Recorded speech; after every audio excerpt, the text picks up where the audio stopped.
Bonjour les amis, c'est Gabriel et aujourd'hui je vous présente les Pogona en Villa Ossonie. Alors, là j'ai une femelle, je l'ai depuis quelques mois, elle a 16 mois. C'était un agamidé, donc la famille des agamidés, un Pogona en Villa Ossonie de la famille des agamidés. Ça vit en Australie, dans le parc national de Queensland. Dans les déserts argileux, on peut mettre comme substrat d'ailleurs des copeaux de bois ou de l'argile mélangée avec du sable et du terreau. Ça se nourrit, c'est omnivore et ça se nourrit de petits animaux tels que des insectes, des fois des rongeurs et des plantes, et comme des fleurs et des herbes sèches.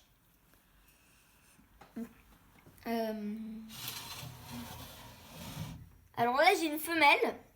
Les femelles sont légèrement plus grosses que les mâles. Un Pogona ça fait entre 25 et 30 cm. C'est diurne, donc ça vit le jour. Et ça vit entre 10 et 15 ans. Donc c'est un très bon animal pour commencer la terrariophilie. Ce qu'il faut dans le terrarium, c'est une lampe chauffante et UV. Dans le point chaud où il faudrait atteindre les 30-40 degrés. En hiver, le mieux, c'est quand même de faire hiberner les Pogona à 15 degrés. Vers les 15 degrés. Et en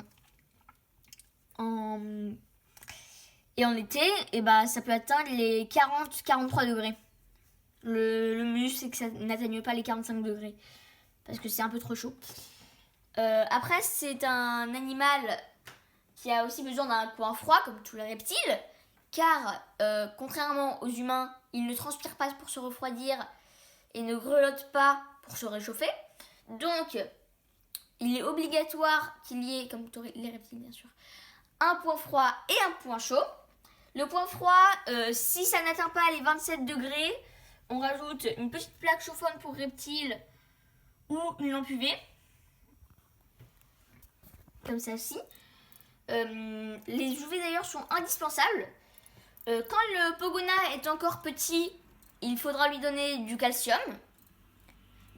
En captivité, on va la nourrir avec de la salade, des pissenlits, toutes sortes de végétaux. On va la nourrir aussi avec des grillons, des blattes, des teignes de ruche et beaucoup de petits insectes.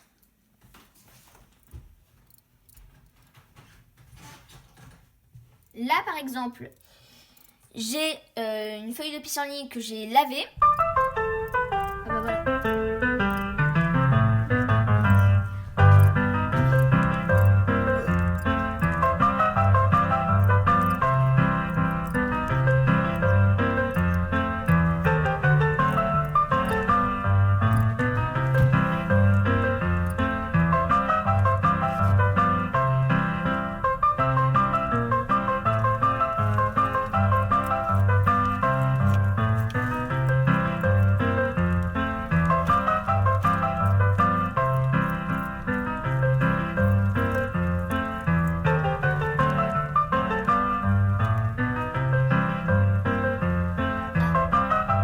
Les Pogona ont aussi besoin de boire de l'eau, donc une gamelle d'eau fraîche changée assez souvent.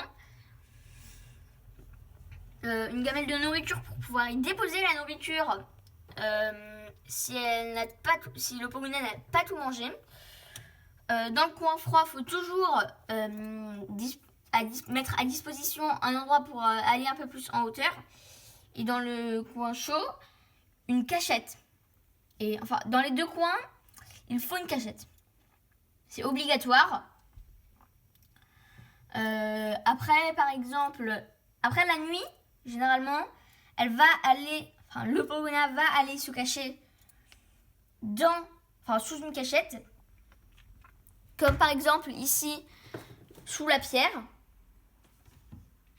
sous cette pierre-là, ou bien peut aller se percher. Donc toujours fournir un endroit où on pourra où le Pogona pourra s'exposer plus facilement aux UV ou dormir. Comme par exemple ici, c'est là qu'elle dort. Après en hiver, faut la faire. Enfin, l'hibernation est obligatoire, car sinon, ça peut raccourcir la durée de vie du Pogona. Donc, pour lui donner à boire, soit on laisse le Pogona boire dans la gamelle, soit on lui donne à la main ou à la pipette. Ensuite, il faudra tous les mois, assez souvent changer le substrat. Quand il y a des crottes, faut les enlever. Donc, il y a plusieurs techniques. La meilleure, c'est prendre un sopalin, envelopper la crotte et la jeter dans les toilettes puis tirer la chasse. Ça, c'est l'une des meilleures méthodes. Parce que sinon, ça va puer. Ça sent pas très bon. Hein, faut l'avouer. Sinon, les Pogonas, on peut les manipuler. Enfin, ils tolèrent les manipulations. Ils tolèrent assez bien les manipulations. Bien sûr, c'est normal si la première fois qu'il arrive dans le terrarium, le Pogona lèche un peu partout. Car c'est pour reconnaître son environnement.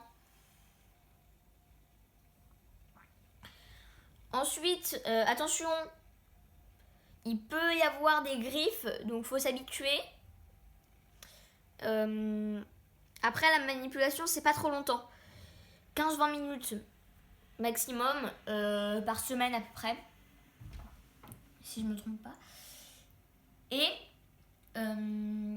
après, on peut venir caresser de temps en temps. Même si c'est plus pour notre plaisir que le sien. Et on peut les laisser grimper sur nos bras, là par exemple. Voilà. Je crois que j'ai à peu près tout dit. D'ailleurs, attention, hein, les Pogonas sont des lézards terrestres. Donc les manipulations, c'est toujours dans le terrarium ou au-dessus du sol, mais pas trop haut. Parce qu'ils pourraient se blesser en chutant. Bon, c'est tout pour la vidéo. Merci de l'avoir regardé en entier si vous l'avez fait. Laissez un pouce bleu, abonnez-vous et au revoir.